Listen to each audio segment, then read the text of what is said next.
దేవుని పరిశుద్ధ నామమునకు మహిమ కలుగునుగాక. మరలా ఈ ఉదయకాలమున మనమందరము కూడా ప్రభు యొక్క సాన్నిధ్యములోనికి రావడానికి ప్రభు ఎంతగానో కృప చూపి ఉన్నాడు. అందును బట్టి ఆయన నామమునకే ఘనత, మహిమ, ప్రభావములు కలుగునుగాక. ఈ ఉదయకాలము దేవుని యొక్క వాగ్దానము 1 తెస్స 5వ అధ్యాయము 24వ వచనం.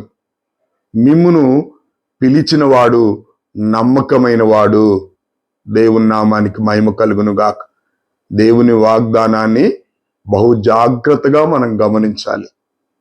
నిజంగా ఆయన వాగ్దానాన్ని మనం ఈ దినమంతా ఎత్తిపట్టి ఆయన్ని స్తుతించాలి. ఎందుకంటే మనని పిలిచినటువంటి వాడు సామాన్యమైన వాడు కాడు. ఆయన పరిశుద్ధుడు, ఆయన మహానీయుడు, ఆయన వేల్పులలో మహాగణుడు, దేవతలందరికీ పైనున్న మహాత్మ్యము కలిగినటువంటి మహారాజు ఆయన. అందుకే మిమ్మల్ని పిలిచిన వాడు నమ్మకమైన వాడు.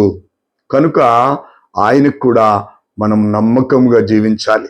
అందుకే ఆయన అంటాడు, నా యొద్ద నివసించినట్లు నేను నమ్మకస్తులైన వారి కొరకు కనిపెడుతూ వస్తున్నానంటాడు. ఎందుకంటే ఆయన నమ్మకస్తుడు గనక ఆయన యొద్ద పనిచేయటానికి కూడా నమ్మకమైన వారు కావాలి. అందుకే అంటాడు, నిర్దోష మార్గమున నడుచువారు మాత్రమే నాకు పరిచారకులు అంటాడు. ప్రభువుకు కావలసింది నమ్మకము, నిర్దోషము. అందుకే ఈ 1 తెస్స 5వ అధ్యాయము నిజంగా మొదటి నుండి కూడా మనం జ్ఞాపకం చేసుకుంటే చాలా శ్రేష్టమైంది. ఎందుకంటే ఎల్లప్పుడూ సంతోషముగా ఉండి అంటాడు.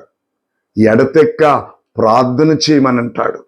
ప్రతి విషయంలో ప్రార్థన విజ్ఞాపనల చేత కృతజ్ఞతాపూర్వకంగా మీరు దేవుని సన్నిధికి రావాలి అంటాడు. అవును ప్రియులారా, ఎల్లప్పుడూ ప్రభువునందు ఉండాలి అంటాడు. ఇక్కడ దేవుని వాక్యాన్ని మనము జ్ఞాపకం చేసుకున్నట్లయితే చాలా అద్భుతంగా ఈ మాటలు మన కొరకు రాయబడ్డాయి అనే విషయాన్ని నేను మీకు జ్ఞాపకం చేస్తున్నాను.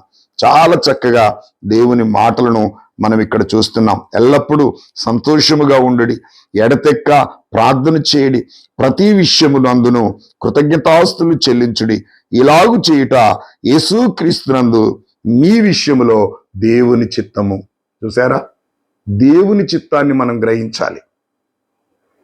ఆత్మను ఆరపకుడి అంటాడు, ప్రవచనము నిర్లక్ష్యము చేయకుడి అంటాడు. కాబట్టి ఈ ఉదయకాలమున అతి శ్రేష్టమైన దేవుని వాగ్దానం, మనని పిలిచిన వాడు నమ్మకమైనటువంటి వాడు. కనుక నమ్మకంగా మనం జీవించాలనే విషయాన్ని నేను మీకు జ్ఞాపకం చేస్తున్నాను. నిజంగా ఆత్మను ఆర్పొద్దంటాడు, ప్రవచనాన్ని నిర్లక్ష్యం చేయవద్దంటాడు. ఎల్లప్పుడూ సంతోషంగా ఉండుడి, ఎడతెగక ప్రార్థన చేయుడి. ఇలా చేయడం యేసుక్రీస్తునందు మీ విషయములో దేవుని చిత్తము. అవును ప్రియులారా, ఈ దినాన దేవుని చిత్తాన్ని గ్రహించేవారు అతి తక్కువ, ఏళ్ళ మీద లెక్కబట్టచ్చు. కాబట్టి పిలిచిన వాడు నమ్మకమైన వాడు గనుక ఆయన కొరకు నమ్మకముగా జీవిద్దాం. నిర్దోష మార్గమున నడుచువారు మాత్రమే నాకు పరిచారకులు అంటున్నా. దేవుని పరిచర్య చేయడానికి నమ్మకం, నిర్దోషత్వం.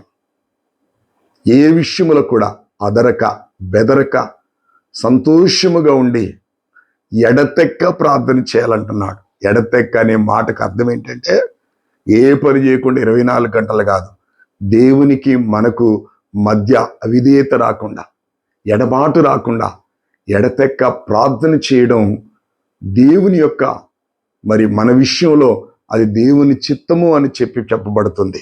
కనుక అలాగ చేయడానికి మనం ఇష్టపడదాం. ఎల్లప్పుడూ సంతోషంగా ఉందాం, ఎడతెక్క ప్రార్థన చేస్తాం.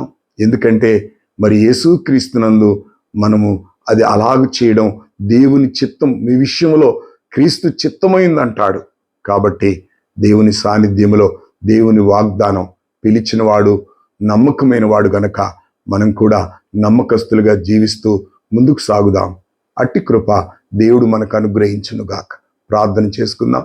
సకల ఆశీర్వాదములకు కారణభూతుడు అయిన మా తండ్రి, ఎల్లప్పుడూ సంతోషముగా ఉండమని మాట్లాడావు. ఎడతెక్క ప్రార్థన చేయమని చెప్పావు. ఆత్మను ఆరిపోవద్దన్నావు నాయనా. ప్రవచనమును నిర్లక్ష్యం చేయవద్దన్నావు. అందును బట్టి మీకు స్తోత్రాలు. నీ మాటలు తండ్రి మట్టి మొసలో 7 మార్లు కడిగి ఊదిన ఎండంత పవిత్రములు ప్రభా. ఈ దినమంతయు నీ వాగ్దానం ఎత్తిపట్టి నేను స్తుతించి ఘనపరిచి ఆరాధించి నీ చిత్తము జరిగించటం మాకు నేర్పించి మీకు మాత్రమే ఘనత మహిమ ప్రభావములు తెచ్చుకొనుమని యేసుక్రీస్తు నామములో అడిగి వేడుకొనుచున్నాను తండ్రి. ఆమేన్.